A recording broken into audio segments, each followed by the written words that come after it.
예, 안녕하세요. 자, 저희 전기기능사 전기이론 오리엔테이션을 시작하도록 하겠습니다. 자, 전기기능사에서 저희가 이제 전기이론이 가지고 있는 비중은 상당히 큽니다. 왜냐하면 전기이론이라는 과목 자체가 다른 과목의 베이스가 되는 거예요. 특히나 기기 쪽의 베이스가 전기이론이 돼야 되는데, 그래서 전기이론이 그러다 보니까 약간 수학적이고 원론적인 부분들이 굉장히 뉘앙스가 강합니다. 그래서 우리 수강생분들이 가장 싫어하는 과목 중 하나가 바로 그런 부분들이죠. 왜 그렇게 되는지 또 알아야 되고, 또 그리고 문제를 풀려니까 수학도 알아야 돼. 계산기까지 쳐야 돼. 이런 부분들 때문에 이 전기 이론을 많이들 좀 거리를 두려고 합니다. 근데 그러한 부분들도 차근차근 밟아 나가다 보면 어떻다? 한 번에 점수가 나올 수 있게끔 만들어 드릴 수가 있다라는 거예요. 그래서 저희가 기능사를 합격하기 위해선 전기 이론은 반드시 공부를 많이 해주셔야 돼요. 그래서 다른 과목들보다 공부 시간이 제일 길어요. 그건 어쩔 수가 없습니다. 과목도 과목에 대한 각각의 장들도 챕터들도 굉장히 많고, 그리고 봐야 될 내용들이 많기 때문에 좀 다른 과목들에 비해서 좀 시간을 오래 투자하셔야 된다. 그걸 좀 기억을 하시고요. 자, 간단하게 과목에 대해서 좀 저희가 보도록 하겠습니다. 그래서 과목 소개가 나오는데요. 자, 전기이론은 일반적으로 8개 장으로 되어 있습니다. 뭐 이거를 또 쪼개면 더 많은 장이 되겠지만, 기능사는 많이 있는 거를 줄여야 되는 입장입니다.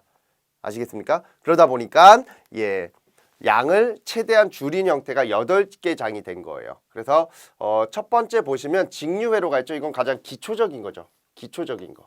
가장 기초적인 우리 전기라고 생각하시면 돼요. 그래서 가장 기초적인 전기가 직류입니다. 그래서 우리가 일반적으로 직류를 가지고서 해석을 많이 하는 경우가 많은데, 직류가 가장 기초적이어서 요거를 제 1순위로 저희가 잡아놨어요. 왜냐하면 처음부터 너무 어려운 거 나오면 공부하기가 싫잖아요. 그래서 처음엔 그래도 조금 우리가 알고 있는 공식, V는 IR 있죠? 그 공식이 좀 들어가 있는 게 직류회로죠. 자, 이제 두 번째 장은 직류회로부터 이제 연장선으로 나오는 건데, 전류의 화학작용 및 열작용이라고 해서 우리 전기가 흐르면 열이 발생을 합니다. 그러면 그 열을 내가 일반적으로 히터라든가 아니면 그 외적인 열을 발생시키는 장치를 이용해서 히팅룸이라든가 뭐 이런 형태로 이제 우리가 쓸 수 있겠죠. 그래서 그러한 부분들을 이제 전기와 관련돼서 환산하는 내용들, 이런 게 나옵니다. 그래서 전기와 열과 그 다음에 일의 관계. 그래서 요 장은 전기 플러스 그 다음에 일 그리고 플러스 열작용, 이렇게 세 가지에 대한 관계를 가지고서 얘기를 하고, 그리고 요 세 가지에 대한 요소들을 이제 어떤 현상을 가지고서 또 얘기를 합니다. 그래서 그러한 부분들을 간단하게 얘기한다라는 거고요. 자, 그 다음에 3장, 4장, 5장. 요거는 엄연하게 따지면 이거는 이제 전자기학인데, 전자기학과 관련된 건데, 전기와 자기 에너지의 관계를 얘기하는 겁니다. 즉, 전기 에너지는 어떻게 발생이 되고 어떤 형태로 존재하는가를 좀 더 면밀하게 보는데, 문제는 전기 에너지가 흐를 때 뭐가 자속이 발생한다라는 거죠. 그러면 전류와 자속의 관계가 전기자기학이 되는 거예요. 전기와 자기 에너지의 관계. 그래서 첫 번째는 정전계라고 해서 전기 에너지를 먼저 배우는 거고요. 그 전기 에너지를 모아두는 장치, 즉 흐르진 않지만 모아두게 만드는 장치가 콘덴서가 됩니다. 그런 내용들을 배우는 거고요. 정자계는 이제 자기 에너지로 넘어와요. 그리고 전류가 흐를 때 자계가 발생된다, 자기 에너지가 생겨난다라는 원리를 좀 더 구체적으로 공식과 이런 내용들을 가지고서 좀 풀이하면서 설명을 하고요. 그 다음에 이제 5번째, 요게 이제 시험 문제 되게 잘 나오는데, 전자력과 전자유도. 이거는 이제 전동기의 원리 같은 거. 전동기가 어떻게 해서 힘을 받고 돌아가는지, 전기 에너지 집어넣는데 얘 도네? 뭐 이런 것들에 대한 요소들, 또는 발전기의 원리 같은 거, 또는 두 도체 사이에 작용하는 힘 같은 거, 이런 것들을 우리는 전기 에너지의 힘이라고 하는데, 그거를 전자력이라고 합니다. 아시겠어요? 그러한 부분들을 좀 다룬다라고 보시면 되고, 이제 여기까지 오면은 그래도 절반 이상이 끝났잖아요. 그러니까 사람들이 여기에서 방심을 해요.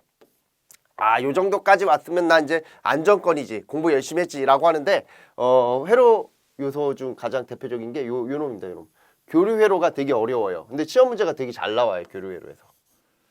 그러니까 우리는 일반적으로 교류회로를 무시한다라는 거죠. 왜? 얘는 너무 어려우니까. 너무 수학도 많이 봐야 되고, 그리고 수학적인 요소들은 시간 투자를 또 별도로 해야 되니까. 근데 제가 요 OT 하기 전에 전체 OT를 하나 했거든요. 그 OT에서 무슨 얘기를 하냐면 저희는 솔루션으로 기초 수학을 보시라고 얘기를 해요. 그래야 이런 데에서 힘을 받아요. 그러면 얘가 잘 되면 얘가 잘 되고요. 얘가 잘 되면 얘가 잘 되게 돼 있어요. 항상 연관 관계가 다 있어요. 그러니까 사람들이 여기까지만 하고 공부를 멈추는 분들이 많이 계신데 나머지는 문답으로 외운단 말이에요. 그러니까 이 부분에서 깨져가지고서 재수가 없으면 떨어지고 오는 경우가 생기는 겁니다. 그러니까 결국에 보다 공부를 하실 거면은 전체적인 것들을 고르게 공부를 하시는 게 훨씬 더 유리해요. 왜냐하면 나오는 문제만 나오거든요. 항상. 그러니까 교류회로도 아예 버리지 말고 내가 하는 데까지 나는 수학이 너무 안 돼. 그러면 우선 수학은 배제해놓고 수학이 안 들어가는 내용들이 있다라는 거죠. 간단하게 보일 수 있는 거. 그런 것들을 잘 캐치하셔야 돼요. 그러니까 우리 수강생분들이 그런 것들을 아예 배제해버리니까 줄줄이 사탕으로 다 깨져버리는 거. 그 뒤에 장들이. 그럼 여기에 걸려있는 문제가 기본적으로 한 7문제 정도는 된다는 거죠. 그럼 그 7문제가 다 까이는 상태에서 요 앞에 거를 가지고서 맞춰버리겠다? 그건 힘들어요. 12개를 넘는다라는 건 기본적인 베이스들이 어느 정도 깔려 있어야 돼요. 아시겠습니까? 점수를 까먹으면 안 되겠죠. 그래서 이러한 내용들도 저희가 차근차근 설명을 드리고 정 안 되면 요거라도 요 문제라도 보시고 하십시오. 이렇게 얘기를 드려요. 그게 강의입니다. 강의라는 건 전체를 다 만족시킬 수는 없어요. 저희 강좌는 전체 모든 수강생 다 만족한다 이런 강좌는 없습니다.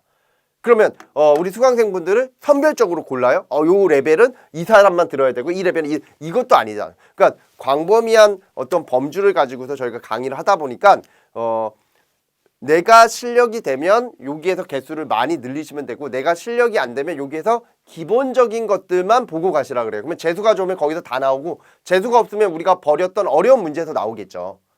이해가 됩니까? 그런 운을 어느 정도 이제 가지고서 공부를 또 하셔야 되는 겁니다.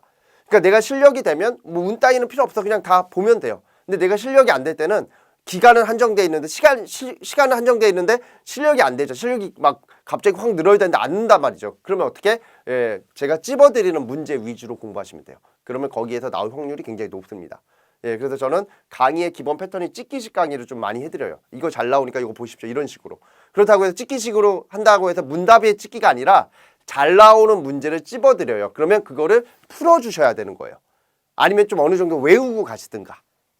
뭐 필타평 같은 경우 우리 간단하게 답을 체크하는 경우가 있잖아요. 그런 경우는 외우고 가셔야 되고 그게 아니라 풀이를 해야 되는 경우도 있어요. 푸는 문제 중에서 잘 나오는 것도 있어. 간단하게 계산기 찍는 거. 그런 것들은 좀 풀어주셔야 되는 거죠. 그냥 아무 생각 없이 이거는 몇 번이야 이렇게 공부하는 건 아니에요. 아시겠죠? 그래서 이런 부분들을 좀 같이 좀 보자. 그래서 이렇게 8개 장으로 돼 있고 이 마지막 장은 잘 안 나와요. 생각보다.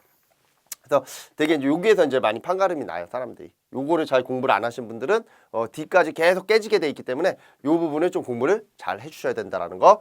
자, 넘어가서 자, 저희가 그러면 전기 이론은 어떤 형태로 공부를 하게끔 커리큘럼을 잡아놨느냐 이걸 좀 말씀을 드릴게요.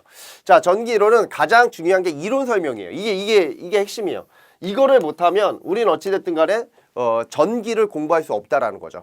전기의 가장 기초적인 게 전기 이론인데 그리고 전기의 가장 기초적인 우리 종목이 바로 전기 기능사인데 전기 기능사에서 이 이론 설명을 아예 안 하고 그냥 문답으로 갔다. 이거는 전기 공부를 하는 데서 굉장히 치명적인 게 되고 흥미를 잃을 가능성이 커져요. 그래서 이론 설명이 중심이 돼야 돼요. 전기 이론에서는. 그리고 이론 설명을 했으면 뭐를 해야 돼? 기본 예제 문제풀이 이런 것들은 이제 다른 과목들하고 똑같이 들어가겠죠. 기본 문제를 풀어야 돼요. 그러면 저희 교재 제가 만든 교재 보시면 뒤에 문제가 수록되어 있는데 그 문제는 시험에 잘 나오는 것들을 기반으로 해서 만들어 놓은 거예요.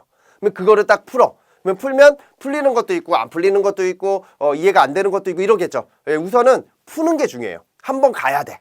그리고 나서 그 뒤에 쪽지 시험이라는 걸 봐요. 제가 뒤에다 쪽지 시험을 두는데 이거는 이제 다른 강의하시는 분들하고 좀 다르게 저는 주관식으로 봐요. 제가 그랬잖아요. 저희는 복습을 할 필요가 없다라고 했죠. 왜 복습을 할 필요가 없을까요? 바로 이런 부분들 때문에 그래요. 주관식. 주관식을 답을 적는 순간 뭐가 되는 거야? 내 머릿속에 들어갑니다. 그러면 내가 만약에 그걸 틀렸어. 그러면 그 밑에다가 몇 번씩 적어보는 거예요. 그 밑에다가. 책 답지 밑에다가 똑같이 그냥 몇 번 적어요. 그러면 그게 객관식으로 나오면요. 거의 100% 다 맞춰요. 그러니까 공부를 하실 때 약간 그레이드를 높여서 공부하시는 게 굉장히 중요하다는 걸 꼭 기억을 해주셔야 됩니다. 그래서 쪽지 시험을 가지고서 우리는 뭐를 해준다? 피드백을 해주는 거예요.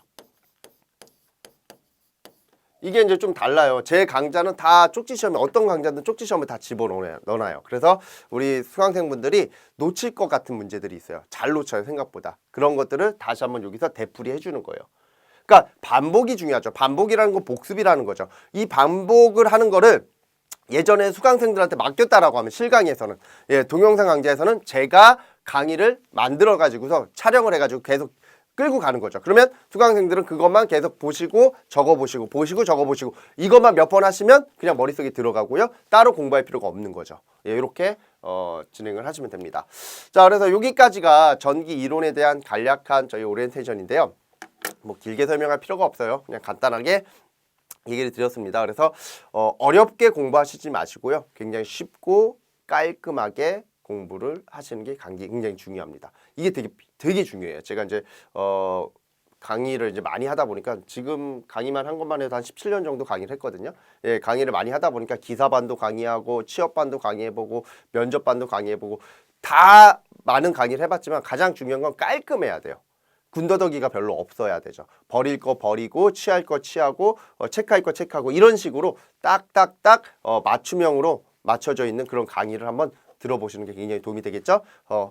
저희는 여기까지 해서 전기 이론에 대한 오리엔테이션을 마치도록 하겠습니다. 자, 파이팅 하시고요. 다음 내용에서 또 뵙도록 하겠습니다. 예.